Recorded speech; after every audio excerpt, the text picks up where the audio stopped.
some things that might be food for thought. And some of them might be said by me. Some of the useful things might be said by me. Some might not. All right, you're good. We're good now? Yep. Daddy, can I go up? Good. Say again? Can I go up? No thanks. Leah, will you please advance one slide to the right? To the Please use right. the right arrow key, Leah. Can you change the channel? Please hold down Alt and push Tab a couple times until it gets to that slide. Push Tab a couple. See that. That's what you said to do. A couple times. And You we're look gonna like say- Elsa. Okay. No, don't. It works. There you No, William. William. Daddy, Yeah. Daddy, Daddy, it's the things we saw. Oh, look, you saw those, didn't you? Mom says In no. planes. Just like in planes. Come here.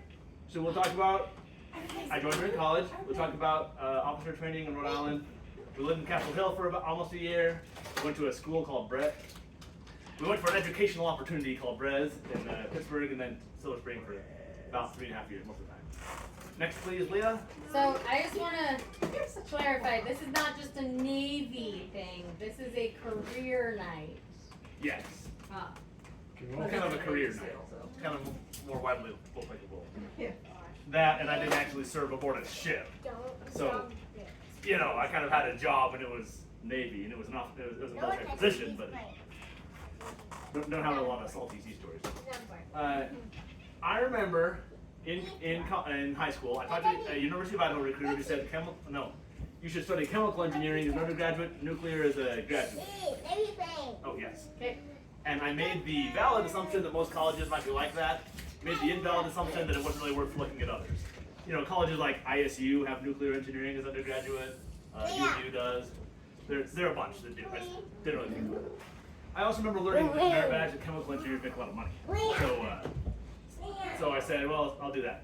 And so I went to University of Idaho for my freshman year, and then to next slide, please, Leah. Not next slide, but next picture. University of Idaho. Okay, next slide. I liked it. It was really nice. I don't know why. I liked it. Probably helped my dad went there, but it's cool. But I don't really know why. None of my friends did. And then I went to BYU because of why? Oh, September classes when I was coming home from serving a mission, and because Jared and Stephanie were there. Go. Kelly eventually moved to Provo too. So somewhere in college, I overheard a classmate talk about this. He had joined the Navy. He's going to go teach at the Naval Nuclear Power Training Command in South Carolina. And it sounded kind of neat. They paid you money during college if you were within 2.5 years of graduating, and you get medical insurance and other stuff. This is only for colleges that don't already have a Navy ROTC program. U of I did have that. BYU does not. They had an Army ROTC, but not Navy.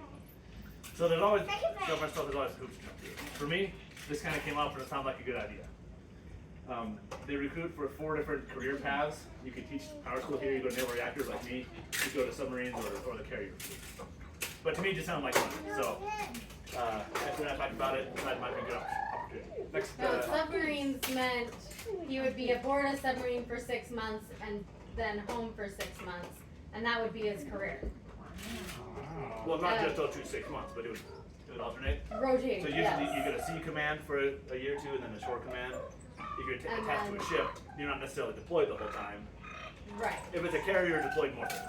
But if it's a submarine, you're deployed more. But we didn't like that option because it's not very family friendly. They give you a lot more money. So, They give you $15,000 more today to sign up for submarines. yeah. But you also applied for both nuclear power school and naval reactors.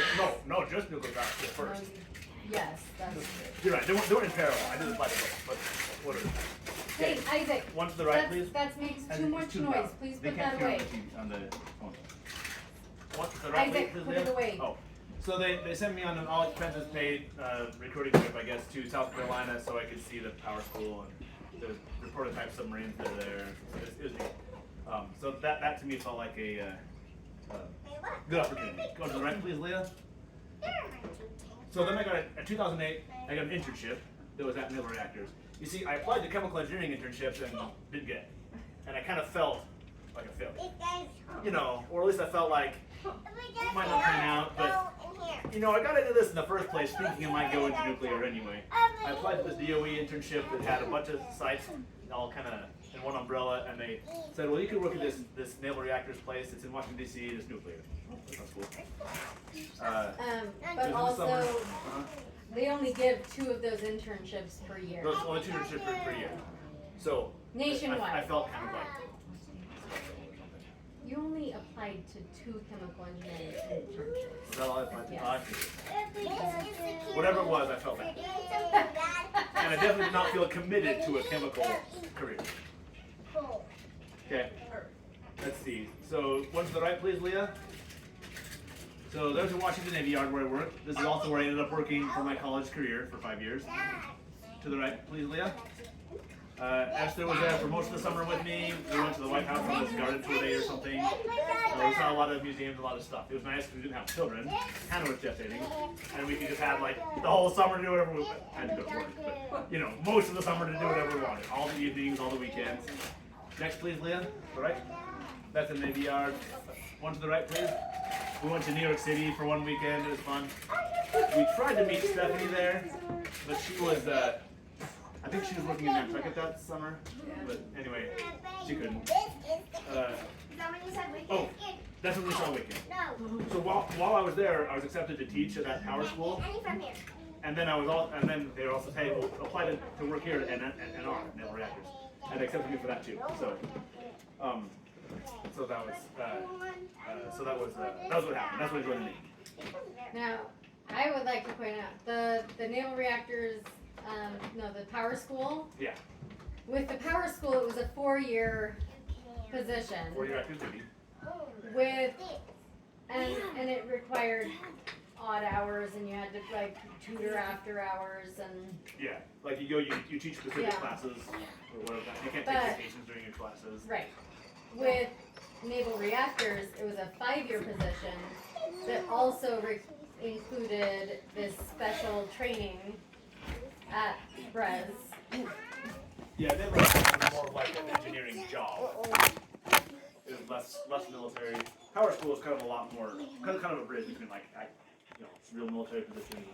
So this position was 5 years, which was kind of nice, but because they give him so much training. So we knew that we wanted to do that because he got additional training that was beneficial in the nuclear To my future field. career.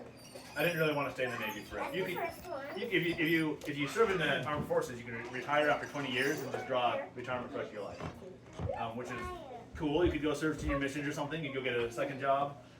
So I've contemplated it, but didn't want to. To the right, please, Leah. Oh, while I was working at Naval Reactors, I remember talking to one of the contractors, the internship. I remember talking to one of the contractors about how I could make a lot more money in the private sector somewhere. And to me, that just didn't sink in. I thought he was like pulling my leg or something. But I distinctly remember this conversation. Okay, yes, to the right, please, Leah. And then Hannah was born in Utah that summer. Oh, look at me. Holy cow. Then Rebecca, everyone came. You still have that shirt? Yeah, I do. Anyway. I still have that headband. To the right, please, Leah.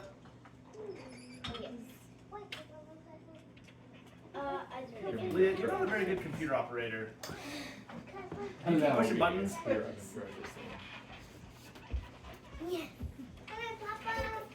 Okay. Is he secret? Now, 2009, I had at that another summer point, internship. at that point, you had been accepted into the military 2009. Yes. in I was 2008.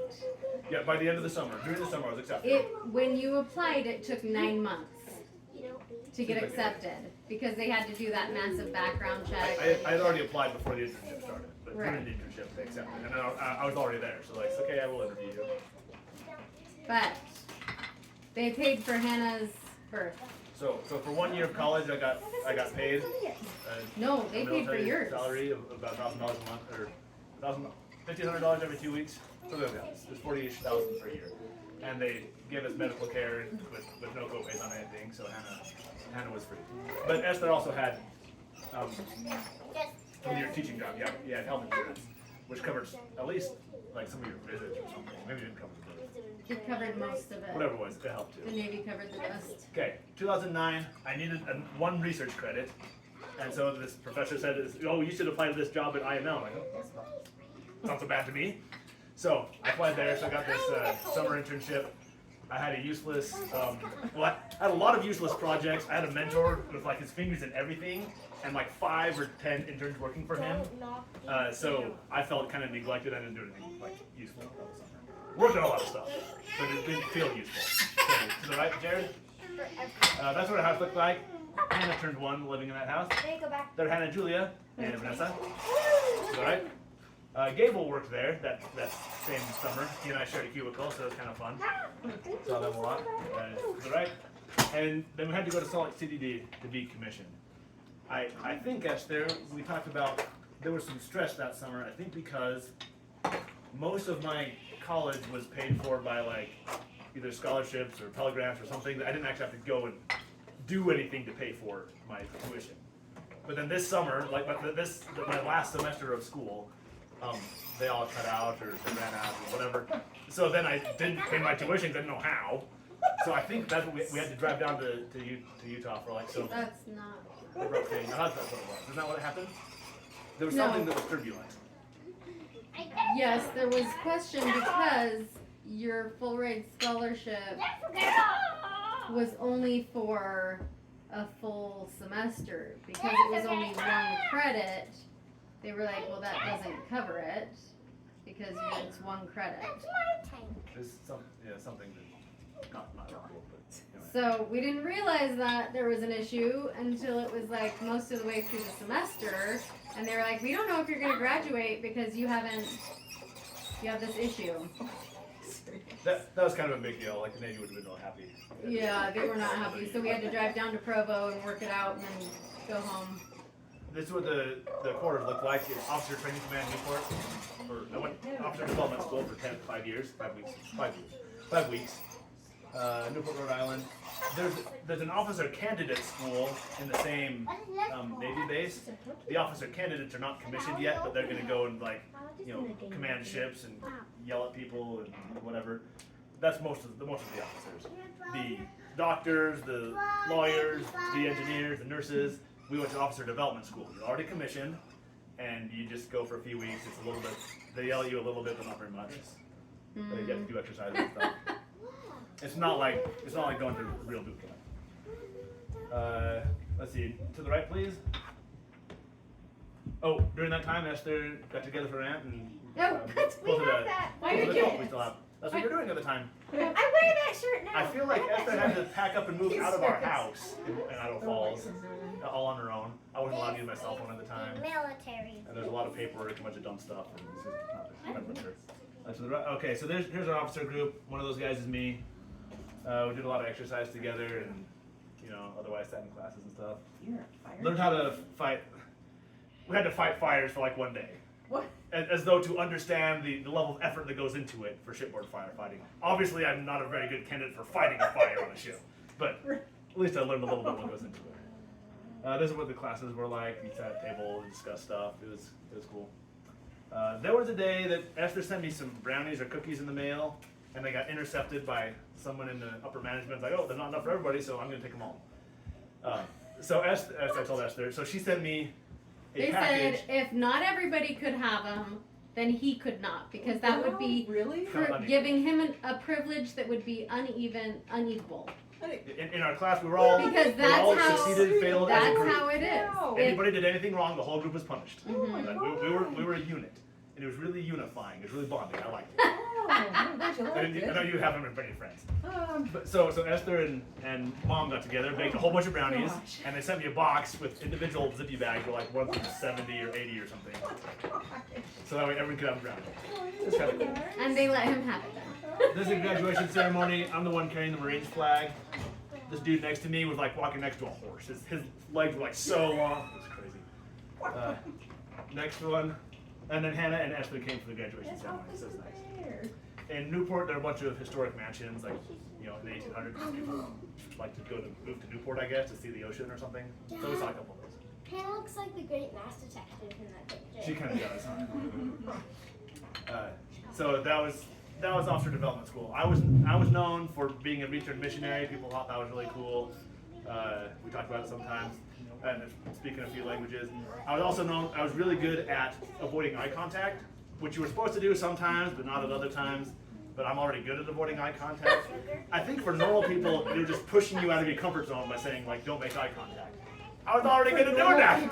So for me, like that was easy. Or yelling. I was already good at yelling. You know, they do stuff to like introduce you to failure, and or pretend like you failed at something when it wasn't really that important in the first place. You know, and obviously that happens at real boot camp too. But for most of these officers, they were so successful in their lives, and they already had like multiple degrees and whatever. They just weren't acquainted with failure. But for me, it was easy. I did not feel like I was being pushed outside my comfort zone. Other than I couldn't call it. So this is a Capitol Hill neighborhood. It looks kind of like that. Well, this is what a pretty street looks like. It doesn't look like that. That's what ours looked like. That's what ours looked like. There's Hannah dressed up for Halloween. Next, please. That's what Hannah's bedroom looked like. I saw that billboard. We were Cub Scout leaders, SWV, in our ward. There were 3 youth in our ward. All 3 of them didn't have fathers at home, so they behaved accordingly. And it was fun. I kind of enjoyed doing it, but you know, I don't know. I haven't stayed in touch with any of them or their families. I don't know if we had any like lasting impact on that. But it was cool. We took them to the Navy Yard, saw some stuff. But we were also only there on Capitol Hill for 9 months. Yeah, it was most of a year. It wasn't that long. Not a long-term relationship. We went on a cruise to the Caribbean once. During that time, Becca came and took care of Hannah for a week. That was nice. Weekend. It was a week, I think. Thanks, Becca. Appreciate your help. But it was really fun to feel like we were our own family. We weren't beholden to the way our parents did things. We didn't have to go to family events. I mean, you know, sometimes it's fun. Oh, God. But boring nights like this, we didn't have to go because we lived across the country. Hannah got into pandas and canned food. Hannah loved canned. We didn't have a lot of furniture, so we had like boxes of canned foods, as you know, end tables, TV stands, stuff. And Hannah would get into the canned food. There was a really snowy. There was a big snowstorm for a couple of weeks. The first day, I just put on snow boots and walked into work, and then I was like, "No, they're closed today. The government's closed." It's too snowy. Yeah, Nathan's like, wait, what? Why is this Am I not a closed? military service member? But also, Becca flew out like You should bring Right. It was like the last as plane the just storm about. was It's not coming the in. last plane. Everybody else Yeah. was stranded for a month after that. I was like, Yeah, oh it was my gosh. bad. She called it Snowmageddon. Oh my gosh. Julia came to see us for Easter. Hannah and Julia got to play and eat Easter eggs or something. Okay, why does naval reactors exist? Okay, go to the left twice, Jared. Nope, one more. There you go. Do you have any other pandas, Hannah? This is the same panda as in the flowery dress. It's so cute. Wow, Noise. that looks very loved. Okay, why does naval reactors exist? There was a guy called Hyman Rickover who was really unpopular in the Navy, but through some political maneuvering, he got a commission and whatever. And he was really, what would we say? He was really a micromanager. He was a control freak. So he loved to have everything under him. So like, as his career progressed, he just brought more and more stuff under him. Anyway, he invented naval nuclear propulsion. So that is why like naval reactors are really pervasive. Okay, so oversee things like prototypes in Idaho, student sailor training qualifications, construction, maintenance, decommission, everything. It's all anything nuclear propulsion related. It's all in naval reactors. What was my job? Well, I was responsible for fluid systems on the SXW plant, which was used on the Seawolf class ship. And basically, what you did was write letters. Say again. S6W fluid systems. S6W was the name of the power plant. Whatever that is. It was a submarine. It was the 6th generation. It was designed by. Evan, are you serious? Yeah, that's what they're called. Oh my gosh. And so, let's see. Go to the one to the right. Okay, this is what a government cubicle looks like. No, go back. So this file cabinet had some metal rings welded onto it, and that made it a safe. There was this metal rod in there, and then there was a padlock that held the safe shut. And because most everything I ever touched was glass. Right. So it had to be locked up all the time, and a lot of rules. But you know, you don't want to go. charge the taxpayers for a purpose-made safe if you have a bunch of file cabinets that are perfectly good. But I thought I'd point out Richard G. Scott worked here. The Ensign article that talked about him said how he interviewed personally with Hyman Rickover, because he interviews most people, who kind of ranted and raved and dug into his personal life and whatever. And then he said, okay, now do you believe the Book of Mormon is true? He said, well, yeah. So he kicked him out of his office and gave him a job. Because he like held on to his convictions under pressure or something like that. Also, Gable's dad interviewed with Rickover but didn't like him. So he advised me not to apply to this job. I remember talking about it once, but I was like, whatever. I know better than you do. Okay, why does the Navy need reactors? Most navies in the world have diesel electric submarines, including the United States up until the 80s. Diesel electric they're quiet because they're so small. You can patrol coastal waters, but you can only stay submerged for 10, 20 hours, depending how fast you're going. It's not militarily useful. I mean, if there's a ship coming at you, submerge, start shooting at them. But there's an Italian company make hydrogen fuel cell ships. Commercially, they're more useful. You can patrol like the Mediterranean Sea with that. But for the real navies, like the United States Navy, the Royal Navy, Soviet Navy, People's Liberation Army Navy in China, 5 or 10 of the best navies in the world, they have nuclear submarines. Okay? You can spend months or years underwater. You're not just a surface ship that can submerge, you actually live underwater. Make your own oxygen, your own drinking water. They can carry ballistic weapons that shoot off and destroy entire cities in one shot, and there's no return address. You can attack someone's missile silo when it's on land because you can eventually find out where it is. It's not that hard. But you can't attack their ship. Even if you did, like you might not hit it. Like the ships and they move, and they go to different parts of the world. It's really hard. So the main leg in the nuclear deterrent triad, there are 3 forms of nuclear deterrence: is submarine launch, bomber drop, and then intercontinental missiles. The most important one is submarine launched. These guys were trying to. There's kind of some scratching over on the right. They were trying to land through the ice, surf through the ice of this place, and they kind of missed. But there's currents in the water. Is that ice or sand? Ice. This is the Arctic.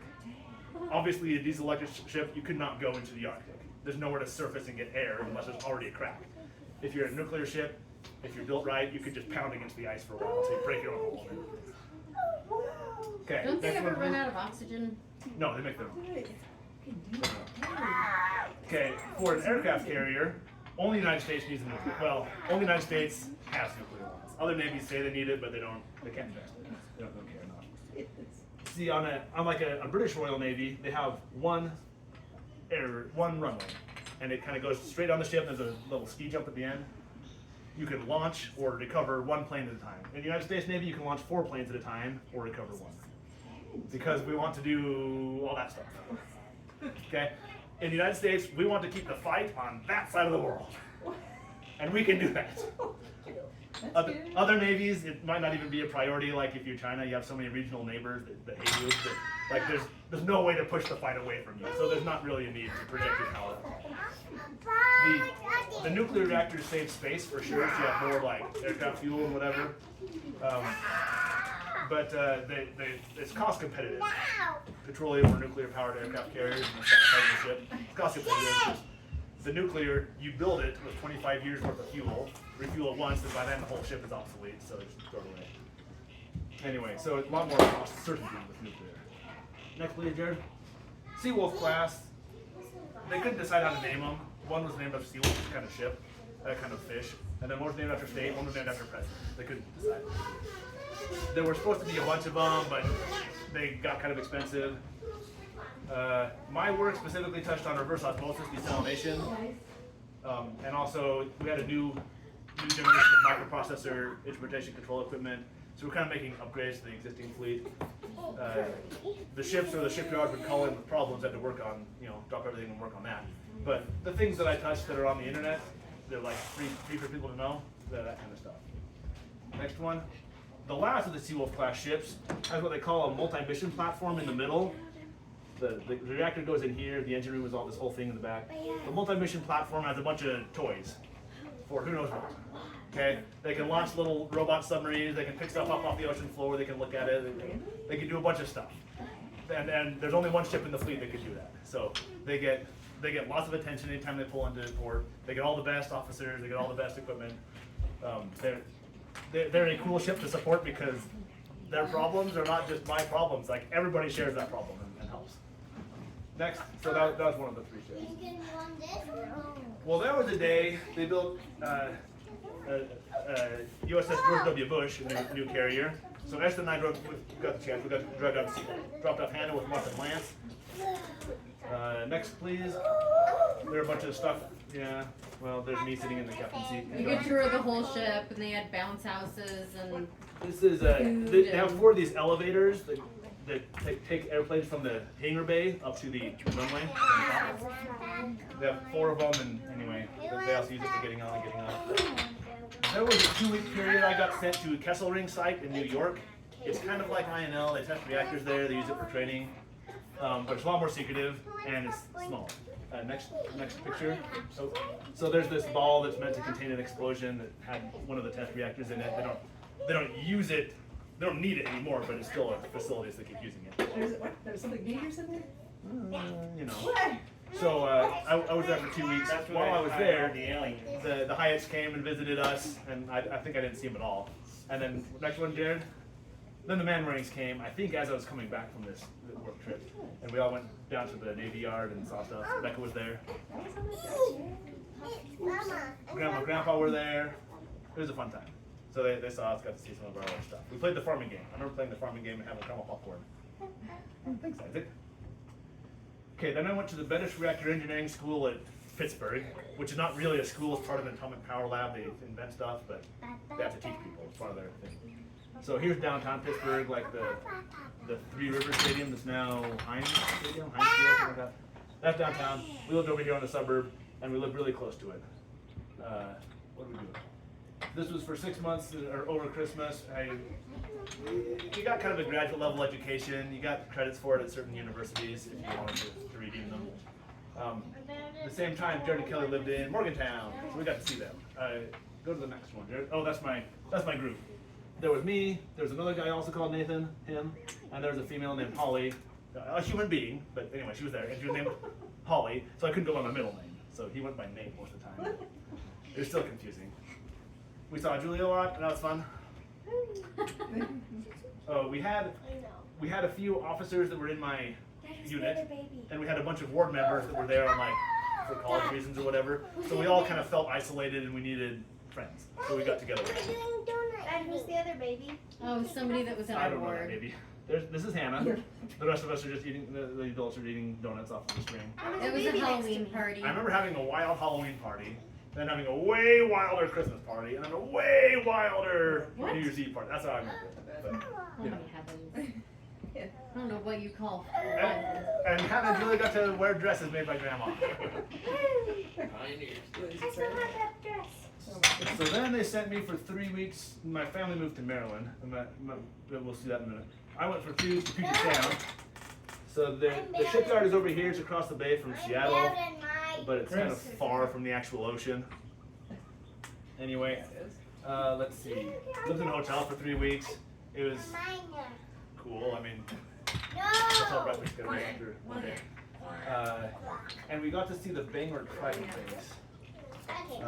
In this place called Bangor, that's where they keep a lot of nuclear weapons. Probably the largest stockpile of nuclear warheads in the United States is this Bangor Trident base. So it's really a lot of security, a lot of Marines there that try to shoot, well, would shoot you if you did anything bad.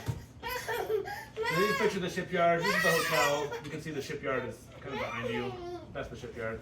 Go to that a little bit. That's most of our unit. Some of us went to Virginia. The rest of us went to here. We celebrated Pie Day by eating a pizza pie, and I invented this thing to calculate over pie. Keep going. Not everyone wanted to do it. You saw it was kind of poorly. But we toured a lot of ships and a lot of engine rooms and kind of saw how they did work and talked about this and that and whatever. So it was cool. I liked being there. But there was one night I couldn't sleep. Okay, so I woke up, I turned on the TV on the news, and there was 3 or so cell phone videos, it looked like, taken in Fukushima, Japan. And they played them over and over and over again. And just talked about how there must have been this tsunami, and we can't tell what happened, and it might have been really bad, but it might not have been, we don't know. And after like, I don't know, 10 minutes, this is really boring, but there's no information here. So I got really bored and fell asleep. But I remember feeling like this is going to affect my career. I was kind of thinking at the time of this forward deployed carrier that's stationed in a town called Yokosuka that's in Japan. I didn't know that they were also had nuclear power plants in this Fukushima prefecture that were not prepared for a tsunami wave. Why would you build it next to the ocean? I don't know. In the United States, I don't think they ever would have flown, but in Japan it did. Oh, would you click on, well, they had terrible disasters. They had hydrogen explosions. A lot of people think that someone might have died in that nuclear disaster. I think someone might have. I don't know why they think that. In popular culture, nuclear things are always dangerous. They can connect one death with that. There was one death in 2018, 17 or 18. Connected with that power plant failure. I've read numbers as high as 2,000 deaths related to the evacuation, the government forced evacuation. Like people were in hospitals having surgeries and everybody out, you can't do this anymore. It's so dangerous. Oh. God. So the problem caused one death and the solution caused 2,000 deaths. So obviously in the tsunami and earthquake there were tens of thousands of deaths. So the nuclear contribution was very small. Jared, can you click on this link? We're going to see a pounding thing, I think. Oh, we can see it. Okay, go make it big maybe. So we saw some pounding guys. This is just a video from the internet, but they were pounding stuff like this. If you get metal white hot, then it's easier to pound. And there's a bunch of guys. There's one dude that keeps, he has really finicky fingers, keeps flinging the hammer up and down. And these other guys are trying to operate it with their tweezers, and with a guy that's got a broom and brushes stuff off. And that's how you form metal into things. So we saw them do this for a little while. And the guys at the end, they said, let's give a demonstration. He picked up with his tweezers tweezers, you know, his long tool, an orange and put it right there. And the guy smacked it, pow! Disappeared. The whole orange, like, is vaporized. He said, if this happens to your fingers, you wouldn't even feel anything. It would rupture every single blood vessel in your body and whatever. So, you know, industrial environments have particular hazards. And we got to see a few of those. So this is in Seattle? This was in the Seattle area. They crossed the bay. So do they pour molten metal like when they make the ring of power? Really? They just do this? Well, I mean, from what I saw, no. I saw it pounding like this. You just kept metal inside of this like furnace and got it white hot, and then you could mix them out and pound it into whatever you wanted. It's a lot easier than forging. Okay, can you go back to the slideshow? I don't know how to make this go away. Control LV.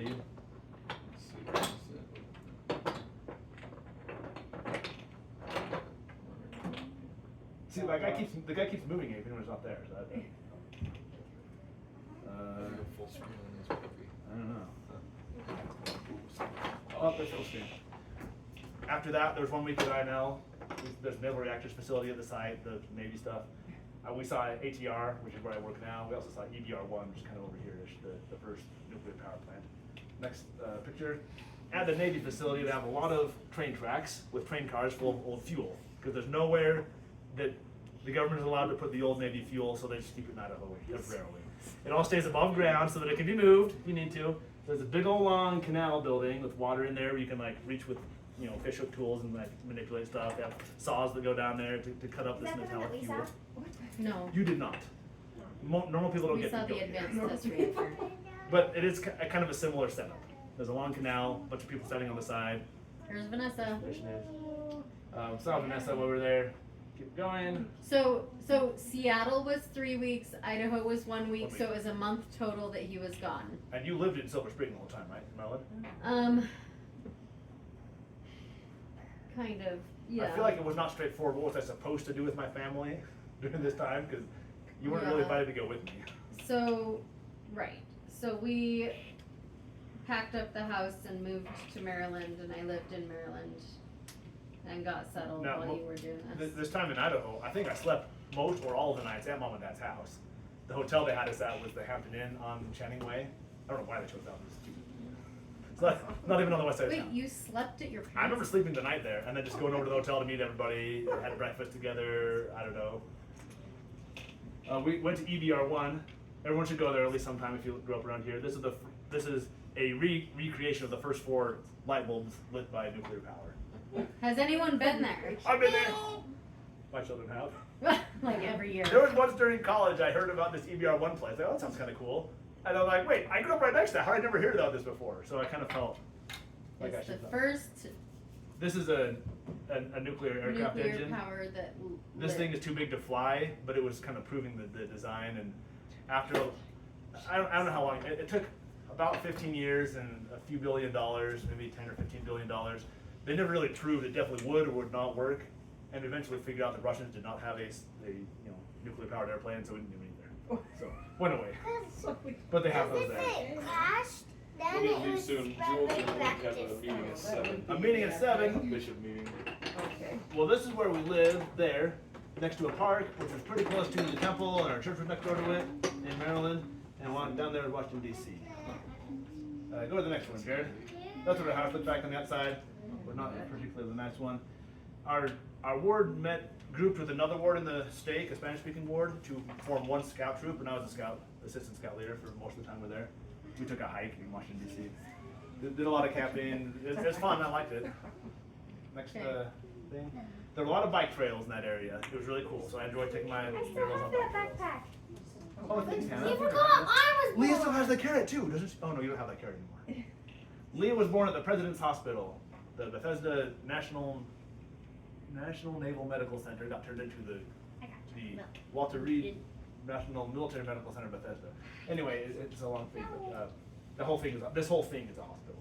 That's what we. It was huge. And Hannah had a princess's party, including Julia the lion princess. She didn't want to be. In subsequent photos, you can see like her whole face is just drenched in sweat. It's all It was red. so hot there. But you know, Julia didn't like dresses. And we did the turkey trot. And we did turkey trots together. So we still kept seeing Jared and Kelly a lot. That's cool. Leah, anytime you weren't watching Leah, she climbed up the stairs pathologically. She climbed up the stairs and climbed into the bathroom sink. And turn on the water. This picture, someone might have been giving her a bath on purpose. But she would do that all the time and turn on the water. And then she'd scream because it was too hot or too cold or whatever. It was really weird. Yeah. Esther, you want to talk about moving in the military? Oh This is yeah, your I slide. They need to move a lot, so they pay for it. But Nathan didn't really do any of the back end. He's like, I'll just show up. No. I'll just show up and get credit for it. So I handled all of the moves, and the Navy and any military service, they're not very efficient. They have so much administration. Anyway, I think that's what they do once they get too old to actually be like active, then they're put into administration. But we moved a lot. But it was like jumping through all sorts of hoops to try and. You had to go to a special training and then book your move and. You have to go to training? Yes, to know how to do the moving process the right way. If you move yourself, they'll And pay even you the then- cost of moving. Okay. So it's nice, but like they don't want to waste it. But anyway, at one point when we moved into this house, half the boxes were crushed, Oh. and we had to file so many claims for it was bad. Anyway, but enlisted versus officer. One thing I didn't realize until we were in the situation was enlisted officer or enlisted military make almost nothing. Every single enlisted guy, their family was on food stamps. Every single one. So the military base actually had this program where grocery stores would give them their surplus, and you would go stand in line and get bags and boxes of groceries. And Okay. it was, I think we once gave Jared and Kelly a giant head of cabbage or lettuce or something that they gave so Medical students kill off those. it was kind of surprising to me. And I guess we came straight from college, so we're like, wow, we make more money than we've made. And now We've looking never I'm made. like, oh my gosh, how did we live on that much? But maybe that's how everyone feels. It was I true don't what know. that guy told me. He didn't make very much money. I just didn't know it at the time. The taxes, it was nice. Idaho gives back all of your taxes. If Were you you're guys in the military. enlisted or officer? Officer. Yeah, I would not encourage people to do enlisted unless you are going to become an officer. But there are fringe benefits. Doesn't make up for it, but there are benefits. So we did get medical and dental. Oh, the commissary was the grocery store. Super nice to shop at because you didn't have to pay taxes. And then they give you tickets to, every year you get a ticket to either Busch Gardens, Sesame Place, or SeaWorld. So that was fun. We made use of that. So that's Hannah with her spirit. I think this is Busch Gardens, but That's me. Yeah. Anheuser-Busch also owns Sesame Street, so. And they also did a lot of travel discounts Yeah. that were, we got to go to Disney for, I was like 4 days next of question, tickets for like $100. It was pretty awesome. So we went to Disney. There you go, Disney World. There we go. Oh, there While it we is. were Yeah. still in the Wait, military Dad, because we need to show you them get the things. discounts. Okay, get out your stuff, Leah. Is it some of my stuff from Disneyland that we still have? And I got one there near my birthday. So I got these happy birthday pins. Yeah, can you come over here by the TV so they can see you? So it was really fun that they had like the discounts, and you could do travel, like go talk to the travel office and book different things with discounts. And I got a birthday card from Disney signed by all the princesses. Nice. And I got. Sorry, we were a little slow. And Mom, what is this? That's your ticket. Oh yeah, that's my ticket. And this is my fast pass. And then I have my autograph book of all the autographs. All the character autographs. He's riding on his own arrow. Yep, mine. They're going to start making. I was going to put pictures. I forget mine's too cool. Like USS Idaho with the Virginia class. I had no motivation at that point, I guess. That's okay. They don't have any ballistic missiles on track. Hoodoos now? So maybe nobody's here still, but I was gonna say, one of the things I wanted to say is there was a lot, we knew going into this, it would be a stepping stone. This was going to get us like through college. It was going to get him his training, the Prez training, which is normally $100,000 training. So it was like a big deal to get that training in Pittsburgh. And we knew that it would get him a master's. So we knew it was a 5-year commitment that was going to be a stepping stone to his next career thing. It was not going to be a lifetime Navy thing. And I think, and then he's used the VA to work toward a PhD.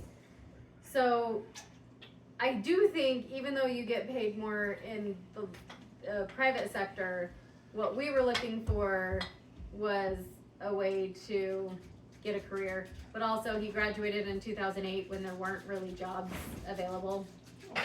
And it was a guarantee. It was like, hey, we're guaranteed. Right? I gave them cookies, Leah. They got them. So it was a guaranteed job, but also when he finished, would have VA veterans get preference in jobs, which You got a VA home loan.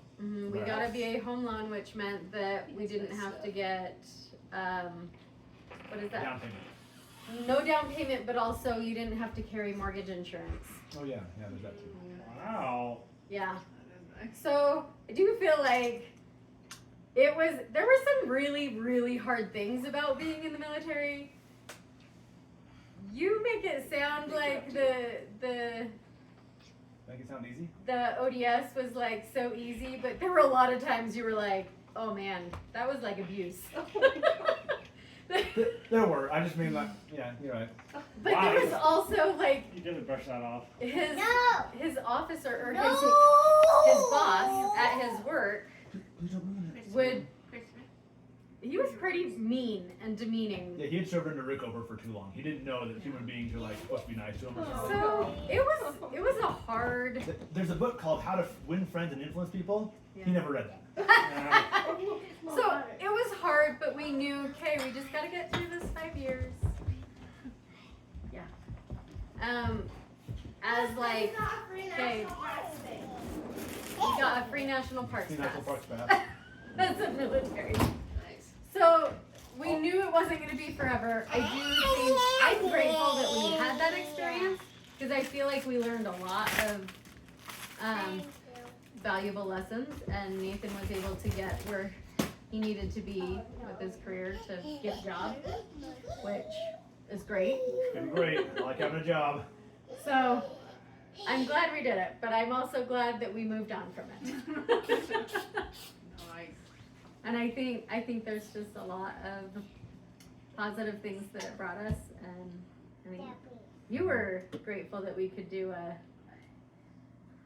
military. You could I kind of have wanted to do military that with my service. life. I kind of wanted that somewhere in there. That's my dad. No. If we assumed that I could have gotten a job that's relevant to my current career path, I think we might have been money ahead. I'm talking in spite to of all these Dad. benefits and stuff on the side that were Okay. It didn't entirely make up Oh, for yeah. it. I thought we could have been money ahead, but I don't know if it's guaranteed that I would have had a job that I liked. This job was good. It was okay. So anyway, And in the end, it worked well for us. Okay. Oh, it's not over yet. Let's keep going. A couple more Oh. slides. Oh, there's more. There was an earthquake in 2011. It shut down the Washington Monument for a few years. I don't know how long. Hannah was being babysat at a board member's house, and then she said, "Dad, that was a silly house. The whole thing started wobbling." Oh, God. It was a silly house. I remember being on the How's phone this the with this. house? I really didn't want to talk to this guy, and then the thing started quaking. I'm like, "Yes, this is perfect." Anyway, what? well, that's what I felt. I didn't say that out loud. Anyway, so that got me out of talking to him for like a month or so. To the right, please, Becca. I took a ship ride on the USS Providence, this ship that was built the year I was born, well, the commission year I was born. We went really deep, we drove really fast on these older ships. The whole entire boat vibrates like this when you're driving fast, and it tilts to one side because there's only one propeller on the back, and it's spinning so hard it just spins the rest of the ship. Forget the counter it tilts all sorts of one side. Anyway, I looked through a periscope it was at night, not when we were driving fast, but I looked through the periscope, and I was like, "There's nothing here." And the officer there's like, "Yeah, that's what periscope is like." So we go up, you see that big light gray and that big dark gray? That's the ocean. That's the sky in the ocean. That's all you can see. Really? So it's cool. You see a fish? I did not see a fish. I suppose in the daylight maybe you could have seen better than me, but he didn't give it to me other than at night. So it was cool. It was a few days. Got to see a bunch of stuff and talk to people. Go to the right, Becca. Mom and Dad came to visit us in 2013, and then the next one, and then the next day I broke my leg. Not the next one. On a On the slip and slip and slide. slide. I slipped and I was sliding. Oh. That was really sad. I was like, Dad, why are you so sad? You've been on the slip and slide. What are you being so sad about? Yeah, Hannah grabbed the hose, started squirting me in the face. I got you, you fuck out of here! Okay, next one. Next one. We went to a Hyatt reunion that year in New Mexico, and I just wore the ankle boot. Next one. There was an employee in the Navy Yard that went crazy, and he brought a gun to work, started shooting people. Honestly. This was the, so this is let's see, bam, bam, bam. That building is where I worked, and he was the one across the street.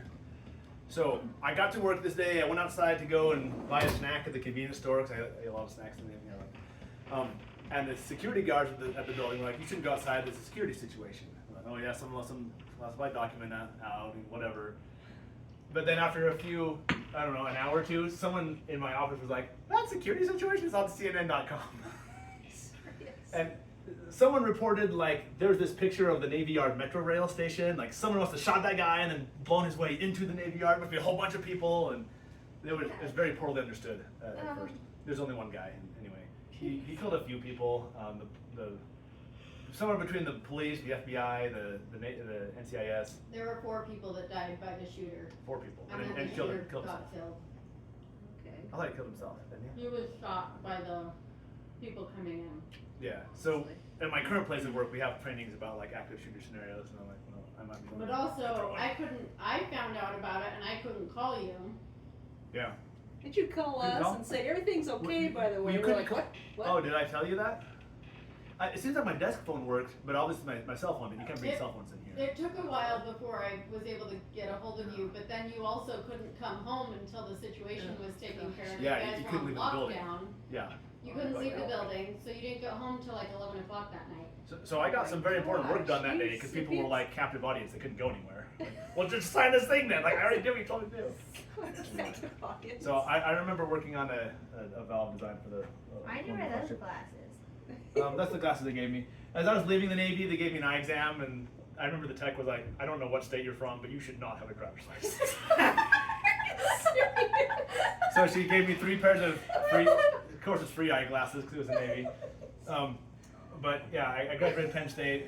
They gave me credit for some of the Navy training that I'd received, and then did some other work at home. And I felt like it was a lot of work, but it was good because the job offer that resulted in my current job was made contingent upon graduating from this, getting this degree. So it There you go. very nice for me. So I didn't have to pay any of the tuition again, and I don't like paying tuition again. So it was nice. Yeah, I don't think Nathan has ever paid a dime of tuition. That one Yay! summer in I 2009. paid all my did I? tuition. You Seriously. ended up getting it covered by the military. Oh, did Here's I? you. They covered it. You know. Because So- I was Well, like, they well, fixed it. if we have to pay $250, we have to pay $250. And then they covered it, and I was They like, covered oh, it anyway? I guess we don't have to. Yeah. Okay. Next one, please, Becca. So these are some of the principles that I brought. I was okay with hard work. I was not afraid of speaking the truth, even when it was unpopular or when I was going to get in trouble. I always spoke the truth, and I felt like eventually that resulted in a lot of appreciation of me, trust in me, because I would not hide stuff. I hate these. I believed in this principle of return and report. I'd be asked to do something, and I'd actually go back to the person against all reason. I'd go back to this ranting, raving, manager and say, "Okay, I did it, and here's what happened, or here's what I found, or it wasn't really like you said." Right? But I'd go and report to him. And I remember the first few times he'd look at me like, "Didn't we already talk about this? Yeah, you told me to do this thing, and I'm telling you that I did it now." And he never told me not to He's return like, the what's report. wrong with you? So I feel like that was new, but I also got kind of good at making infographics for myself. For me to learn stuff, but for, organize information. One of my roles was to train commanding officers for Seawolf class ships. We tell them about what their plant was designed for, and it's got this, it's got that, and it's for this reason, and here's why it's titanium, and here's why it's stainless steel, whatever. Right? So I built a lot of President Hinckley, graphics why for is those. he right there? President Hinckley said in a conference during this time, you have three priorities in life. infographics? First is your family. Say again. What's infographics? Organizing information in some sort of picture. How I learn stuff. I've kept doing that in my current job. President Hinckley said family, employer, church. And that's how I lived that time. My family was top. I knew that bothered my employer sometimes. My employer was second. That impacted my church calling sometimes. Church was third. Okay. Yeah, but the military didn't like that. Didn't love it. No, they're like, no, In the career military's first. like, career first. Family, nope. You don't need a family. They're off the Career. lift. Career. Yeah. Your boss like worked 7 days a week, and then when he became a grandpa, he lowered it to 6 days a week. I think he like 6.5. He started taking half days off on Sunday to go see his grandchild. How could you do that? That's what the secretary said. I learned this 5% inbox rule. 5%, I think that's exaggerated. Some of your work is because people ask you to do it. Others of your work is because you like, this is a problem, I'm gonna go pursue a solution myself. I don't have to be asked. Well, a few other things. Don't change the book. That was one of my boss's lines. He hated changing an operating manual to cover up some design flaw. Like, hey, we did this thing wrong, so now we're just gonna make the operator do it differently. So that's kind of their burden. It kind of got carried away sometimes when like the fleet would send us a letter that says, hey, we want to change this book because it says to do this thing. Obviously it's wrong. We always do this other thing. It's If Los similar. Angeles didn't assume it didn't work. Los Angeles was the class before Seawolf. There was a time I was talking to my boss about, hey, we're gonna put on this hose and you do this and you do that, and he's like, that's what it says. Look, read the directions. They would do this other thing, and I looked at him like, no, they wouldn't. That's stupid. So he said, go talk to someone that knows. So I found some Los Angeles guys. We called 2 shipyards. Hey, how do you do this? And the guy at Naval Reactors I talked to sided with my boss. The 2 shipyards sided with me. And so I came back to him, and that's when he said this. He's like, okay, well, if Los Angeles did something, don't assume it worked. Assume it didn't work, and we have to do something better. So that's sometimes how I live my life now. You have something that other people did, well, it doesn't mean it worked. Definitely does not mean it's the best. Can you go to the next one, Becca? No, This you is didn't probably say all of them. Oh, go Paper back. reactors, real reactors. What does that mean? Oh, What's look a over. 5% inbox rule? 5%. I think that's too low, but that's what they told me. 5% of your workday should be stuff people ask you to do. Puts in your inbox. The rest of your workday should be, I identified a problem, I'm gonna go solve it. Mm. I like that.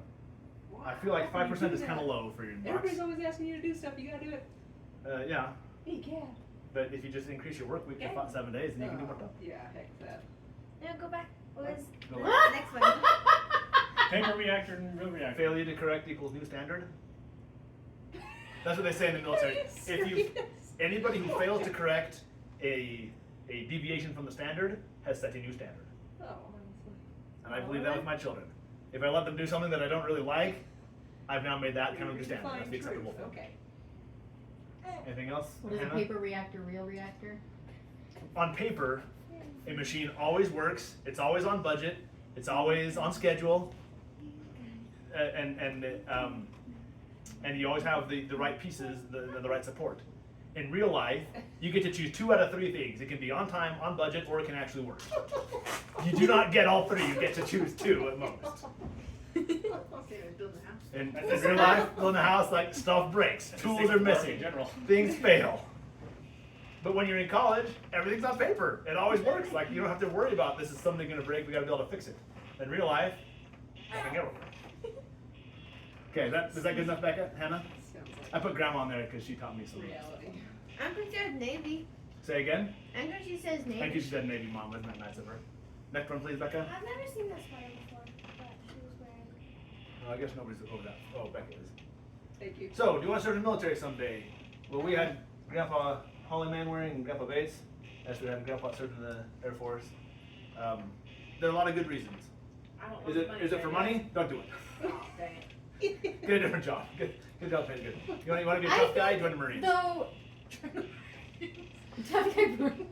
They're not paid to think. If you are doing it to take a step, I think that is, I could have put that on here, but I didn't. if you're doing it as a career path, you would make so much more elsewhere. That's true. But if you like it, it might be worth it to you. Like, Yeah, some if you people- really are a tough guy that just can't think that great, join the Marines, you'd love For it. theme music. If you just like feeling like you're into all these secrets that normal people can't know, and you know, this what you live your own life, well, you could serve on a ballistic missile submarine in SSBN. But there are probably other opportunities. That to me was Some people really like the lifestyle. You just like that thought that hey, all these normal people I see, they don't have any idea what I know. For me, I have a lot of secrets that I got to take to my grave. I can't talk about it ever, and I can no longer go to someone at work and like, hey, am I allowed to say this? I don't have that. Oh, But, so okay, what is but for an me- example? Some stuff. But like, you know, if you were on a ship and you know where you went and how long it took and how long you were there, okay, like your day in and day out life is totally off the table. You can't talk about it ever. Your whole life. Tell us about the tiny submarine mattresses. Oh, did I? And like, you have this much space for all your stuff. Yeah, I don't you had think this that's really mattress about that classified. thick. You could put like a towel underneath it, and that's all the stuff you could bring with you, basically. And then you had a little. I don't know, You do have a maybe little foot and a box. half up above it. You have I didn't on Providence. no, but if somebody who lives on the ship you probably have has a little locker. Yeah. You want to see the world? Join the surface fleet. They sail around the world and you see a bunch of stuff. You don't see your family that much, but you see the world. If you join the army, you might go see the world, but you might not. Depends if there's actually a war or not. Yeah, depends. You'll see the war zone. You want to serve the nation? There's always a war. Great, that's a good reason. Now, Oh shoot. I'd like to point out that although I never That's served your in budget. combat, although I was never warfare qualified, everybody has to sign the same 6-page contract that says things that you know. The president can order you anywhere, anytime, for any reason with no notice. The Congress can order you anywhere, anytime, any reason for no notice. They give you a few excerpts from the Constitution, a few examples of federal laws that allow that to be. But we're not going to tell you everything because it's too long of a list. So just so you know, you're signing your life away here. Yeah. Um, And you Esther don't I get a chose to do say that. at all. Yeah. Esther and I chose to do that because we wanted this this career stepping stone. But I could have just been easily handed the gun and ordered, no, we ran out of people to go absorb bullets. Go walk over there and suck them up for us. That easily could happen. And I would do it. Is this okay? I swore an oath, just like the President of the United States, Turn it off. I swore an oath to defend the Constitution against all enemies, foreign and domestic. And that's how I intend to live the rest of my life. Like that commission never went away. I'm still an officer. I was never I was never, it was never revoked. I never resigned it. You're still in office. If we went to war, you would be like the first drafted. I might be. Like if they were to draft people, Yeah. yeah, they'd get someone who had some sort of experience. I'm getting a little older now, so it might not get me. But they also know, like, if you need someone to go and shoot people, I don't know how to Yeah, shoot. you're good. Right. So I'd probably be lower. I'm hopefully that would be. I'm hopeful that would be part of the process. What would be? If there's a draft, would I be called up? I'd probably be called up for something relevant to my Right. my career capabilities. Now, you say it was a possibility to absorb bullets, but I don't believe that. I believe It was not a very. they would want you for your knowledge more than your That's tactical true. defense mechanisms. That's true. I was being paid to do a job that definitely had to be done, and the minute I was William. done, somebody else was doing it. That not everyone else would do. Yeah. Normal people took forever to get trained up. Yeah. So, lot of opportunities out there. Go serve your best. Mom, that's the third one. Yes, Hannah? You didn't say it. Oh, you can afford college or a home loan. You can do anything in the military. You'll be able to afford college or a home loan. If you do anything in the military, then you get 36 months or 3 school years of paid college tuition. You can do anything you want.